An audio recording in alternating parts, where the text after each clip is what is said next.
नमस्कार दोस्तों, स्वागत है आपका आज के मुख्य समाचार में, जिसमें सबसे पहली और बड़ी खबर में आपको बताएंगे कि असम की जेल से छूटते ही जिग्नेश मेवाणी पहुंचे अहमदाबाद और आते ही सरकार को दे डाला गुजरात बंद का अल्टीमेटम। दूसरी बड़ी खबर में जिक्र होगा कि अब जली दिमाग की बत्ती, अखिलेश यादव का योगी सरकार पर बिजली को लेकर तंज। तीसरी बड़ी खबर में जिक्र हरियाणा का, कांग्रेस ने राज्य की बीजेपी सरकार को घेरा, सबसे ज्यादा बेरोजगारी के लिए ठहराया जिम्मेदार। और चौथी बड़ी खबर में आपको बताएंगे कि चुनाव से पहले गुजरात कांग्रेस में घमासान जारी, नाराज हार्दिक पटेल को मनाने के लिए राहुल गांधी ने संभाला मोर्चा। और पांचवी बड़ी खबर में आपको बताएंगे कि छत्तीसगढ़ के मिशन 2023 की तैयारी और सीएम भूपेश बघेल करेंगे 90 विधानसभा क्षेत्रों का दौरा और मैदान में उतर चुकी है मोदी की भी टीम। दोस्तों, हर एक खबर की गहराई में आपको ले जाएंगे, लेकिन उससे पहले अगर आपको भी ऐसा लगता है कि गुजरात के चुनाव में बड़ा बदलाव होने जा रहा है और भाजपा को बड़ा नुकसान होना संभव है, तो आप अभी इस वीडियो को लाइक कीजिए। चैनल पर नए हैं तो लाल बटन को दबा के चैनल को सब्सक्राइब कीजिए और घंटी बजाकर कमेंट में लिखिए जय हिंद। दोस्तों, रुक करते हैं सबसे पहली और बड़ी खबर की तरफ, जो कि सीधे गुजरात से आ रही है, जहां पर आपको बता दें कि जिग्नेश मेवाणी जेल से छूट चुके हैं और आते ही उन्होंने गुजरात सरकार को गुजरात बंद का अल्टीमेटम दे दिया है। जी हां दोस्तों, असम की जेल से रिहा किए जाने के बाद विधायक जिग्नेश मेवाणी गुजरात पहुंच गए हैं और प्रदेश बंद की चेतावनी दी है। इंडियन एक्सप्रेस के मुताबिक उन्होंने कहा कि अगर ऊना में दलितों की पिटाई के विरोध में 2016 में हुए आंदोलन के दौरान दर्ज केस वापस नहीं लिया गया तो 1 जून को गुजरात बंद कर दिया जाएगा। जिग्नेश की अगुवाई में ही यह आंदोलन किया गया था और इसकी गूंज संसद तक सुनाई दी थी। गुजरात के वडगाम से सांसद जिग्नेश मेवाणी को हाल ही में असम पुलिस ने 2 मामलों में एक के बाद एक गिरफ्तार किया था। वहीं बरपेटा की अदालत ने पुलिस को कड़ी फटकार लगाते हुए 29 अप्रैल को जिग्नेश मेवाणी को जमानत पर रिहा करने का आदेश दिया था। जिग्नेश मेवाणी को पहले प्रधानमंत्री नरेंद्र मोदी पर ट्वीट करने के मामले में असम पुलिस ने गुजरात जाकर अरेस्ट किया था और उस मामले में जमानत मिलने के बाद पुलिस ने उन्हें एक महिला पुलिसकर्मी से बदसलूकी और हमले के आरोप में 25 अप्रैल को फिर गिरफ्तार कर लिया। जिग्नेश को जमानत देते हुए असम की अदालत ने उन्हें इस मामले में फंसाने के लिए पुलिस को कड़ी फटकार लगाई। कोर्ट ने कहा कि पीड़ित महिला के बयानों को देखने से पहली नज़र में साफ है कि आरोपी को फंसाने के लिए ये केस बनाया गया है। अगर पुलिस की ऐसी मनमानी नहीं रोकी गई तो असम एक पुलिस स्टेट बन जाएगा। वहीं दोस्तों, आपको बता दें कि इसके बाद जिग्नेश ने कांग्रेस दफ्तर में प्रेस कॉन्फ्रेंस करते हुए असम सरकार पर पीएमओ के इशारे पर उनके खिलाफ साजिश का आरोप लगाया। फिल्म पुष्पा की स्टाइल में उन्होंने कहा था कि वो फ्लावर नहीं फायर हैं, झुकेंगे नहीं। और अब गुजरात पहुंचने के बाद जिग्नेश मेवाणी ने अहमदाबाद में जनसभा करते हुए प्रदेश सरकार को चुनौती दे डाली। उन्होंने कहा कि जिस तरह पाटीदार आंदोलन मामले में दर्ज केस वापस लिया जा रहा है, वैसे ही ऊना की घटना को लेकर हुए प्रदर्शन के दौरान दलितों के खिलाफ जो केस किए गए थे उन्हें वापस लिया जाए। उन्होंने पाटीदार आंदोलन के केस वापस लिए जाने पर कहा कि अच्छी बात है, हम इसका समर्थन करते हैं। वहीं जिग्नेश मेवाणी ने असम में अपने खिलाफ दर्ज केस को लेकर एक बार फिर हमला बोला है। उन्होंने जनसभा में कहा कि असम पुलिस ने जब गुजरात आकर एक मौजूदा सांसद को गिरफ्तार किया था तो लोग चौंक गए थे।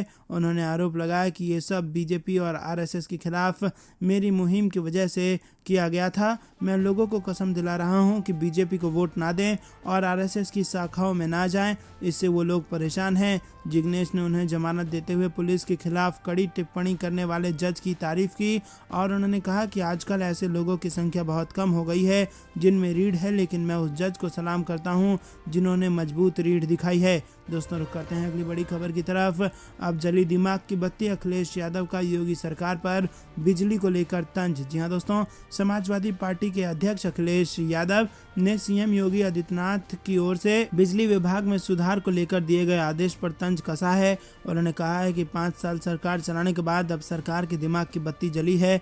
उन्होंने निजीकरण का आरोप लगाते हुए ये भी कहा कि भ्रष्टाचार से साठगांठ के अंत से ही सुधार संभव है। अखिलेश यादव ने बुधवार सुबह ट्वीट किया, उत्तर प्रदेश में 5 साल सरकार चलाने के बाद अब सरकार के दिमाग की बत्ती जली कि बिजली विभाग में व्यापक सुधार की जरूरत है। बिजली विभाग के निजीकरण पर उतारू सरकार ये बताए कि जब उनके हाथ में नियंत्रण ही नहीं होगा तो सुधार लागू कैसे होंगे? भ्रष्टाचार से साठगांठ का अंत ही हर सुधार का मूल है। सीएम योगी आदित्यनाथ ने पिछले दिनों प्रदेश भर में रोस्टर के मुताबिक निर्बाध बिजली का आदेश देते हुए बिजली विभाग में व्यापक सुधार को ध्यान में रखकर कार्य योजना तैयार किए जाए। और सीएम ने कहा कि ऊर्जा मंत्री बिजली विभाग की कार्य प्रणाली समीक्षा हर स्तर पर व्यापक बदलाव के प्रयास करें।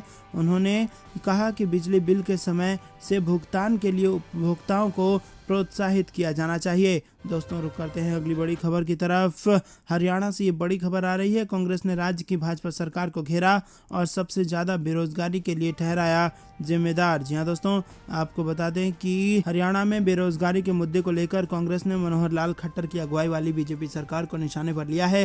कांग्रेस महासचिव रणदीप सिंह सुरजेवाला ने मंगलवार को आरोप लगाया कि हरियाणा की बेरोजगारी दर देश में सबसे ज्यादा है। Centre for monitoring Indian economy की ताजा रिपोर्ट का हवाला देते हुए सुरजेवाला ने यह दावा किया। सुरजेवाला ने कहा कि हरियाणा में बेरोजगारी दर 34.5% के साथ देश में सर्वाधिक है, जो राष्ट्रीय बेरोजगारी दर का 4 गुना है। राज्य में हर दूसरे महीने भर्ती घोटाले के मामले सामने आ रहे हैं, लेकिन राज्य सरकार असली सरगना को बचाने की कोशिश कर रही है। कांग्रेस के मुख्य प्रवक्ता ने कहा कि राज्य सरकार की कथित गलत नीतियों के कारण हरियाणा के युवा बेरोजगारी का खामियाजा भुगत रहे हैं। उन्होंने कहा कि राज्य सरकार के विभिन्न विभागों, बोर्ड और निगमों में कथित तौर पर 3.32 लाख पद खाली पड़े हैं और जो कुल 7.60 लाख नियमित पदों का लगभग 43% है। निजी क्षेत्र में भी नौकरियां लगातार घट रही हैं। सुरजेवाला ने दावा किया कि पेपर लीक माफिया राज्य सरकार की नाक के नीचे फल फूल रहा है, लेकिन बीजेपी जेजेपी सरकार विपक्ष की ओर से बार बार मांग किए जाने के बावजूद असली दोषियों के खिलाफ कार्रवाई नहीं कर रही है। पंजाब और हरियाणा उच्च न्यायालय के न्यायाधीश की सीधी निगरानी में जांच की मांग करते हुए सुरजेवाला ने कहा कि पिछली HCS और डेंटल सर्जन की प्रवेश परीक्षा को रद्द करना पड़ा क्योंकि खुलेआम भ्रष्टाचार और अनियमितताएं उजागर हुई हैं, लेकिन रिश्वत के पैसे के सफेद पोस्ट लाभार्थियों की निष्पक्ष जांच होनी चाहिए। दोस्तों, रुक करते हैं अगली बड़ी खबर की तरफ। चुनाव से पहले गुजरात कांग्रेस में घमासान जारी। नाराज हार्दिक पटेल को मनाने के लिए राहुल गांधी ने खुद संभाला मोर्चा। जी हाँ दोस्तों, विधानसभा चुनाव से पहले गुजरात कांग्रेस में घमासान जारी है। प्रदेश कांग्रेस के कार्यकारी अध्यक्ष हार्दिक पटेल इन दिनों पार्टी के राज्य इकाई के नेताओं से नाराज चल रहे हैं और उनकी नाराजगी को दूर करने के लिए कांग्रेस के पूर्व अध्यक्ष राहुल गांधी ने मोर्चा संभाल लिया है। पार्टी के आधिकारिक सूत्रों ने मीडिया को बताया कि हार्दिक पटेल को मनाने के सिलसिले में राहुल गांधी ने खुद उन्हें मैसेज भेजकर कांग्रेस में बने रहने की बात कही है। उन्होंने कहा कि राहुल गांधी ने पार्टी के प्रदेश प्रभारी और अन्य वरिष्ठ नेताओं को पटेल के साथ मतभेदों को दूर करने के निर्देश दिए हैं। समाचार एजेंसी ANI की रिपोर्ट के अनुसार इस बात की पुष्टि कांग्रेस के महासचिव और राष्ट्रीय प्रवक्ता रणदीप सुरजेवाला ने भी की है कि पार्टी नेतृत्व ने हार्दिक पटेल से बात की है। सुरजेवाला ने कहा कि इन दोनों के बीच हुई बातचीत कांग्रेस के गुजरात प्रभारी रघु शर्मा को बता दी गई है।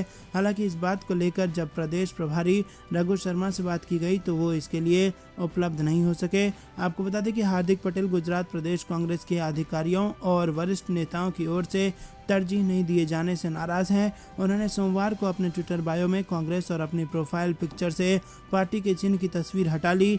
पार्टी के एक वरिष्ठ नेता ने समाचार एजेंसी को बताया कि अगर हार्दिक पार्टी छोड़ते हैं तो ये कांग्रेस का नुकसान होगा। दोस्तों, रुक करते हैं अगली बड़ी खबर की तरफ। छत्तीसगढ़ में मिशन 2023 की तैयारी। सीएम भूपेश करेंगे 90 विधानसभा क्षेत्रों का दौरा। मैदान में उतर गई है मोदी की टीम। जी हाँ दोस्तों, छत्तीसगढ़ में विधानसभा चुनाव को अभी 1.5 साल का समय बाकी है, लेकिन कांग्रेस और भाजपा खेमों की हलचल बता रही है कि दोनों पक्षों ने चुनावी झांकी सजानी शुरू कर दी है। दिल्ली से रायपुर तक बैठकों का दौर चल रहा है। रणनीतियां बन रही हैं, चक्रव्यूह रचे जा रहे हैं। हर हाल में जीत के लिए फार्मूला तय हो रहा है। सीएम भूपेश बघेल 4 मई से 90 विधानसभा क्षेत्रों के दौरे पर निकल रहे हैं। स्वास्थ्य मंत्री TS सिंहदेव भी नक्सल प्रभावित दंतेवाड़ा से प्रदेश व्यापी दौरे का आगाज कर रहे हैं। मोदी सरकार के मंत्रियों का लगातार छत्तीसगढ़ दौरा भी हो रहा है और दोनों ही पार्टियों का मकसद विकास कार्यों की जमीनी पड़ताल करना है, लेकिन उद्देश्य मिशन 2023 की रणनीति और लक्ष्य को लेकर आगे बढ़ना है। भूपेश सरकार और कांग्रेस संगठन ने दोनों स्तर पर जमीन में उतरकर किलेबंदी शुरू कर दी है। वहीं विपक्षी पार्टी भाजपा भी लगातार उन मुद्दों की तलाश में है जो सरकार की सेहत और कांग्रेस की तैयारियों पर भारी पड़े। प्रदेश में विधानसभा चुनाव भले 1.5 साल बाद होगा, लेकिन कांग्रेस 2023 में मिशन 71 पर काम कर रही है।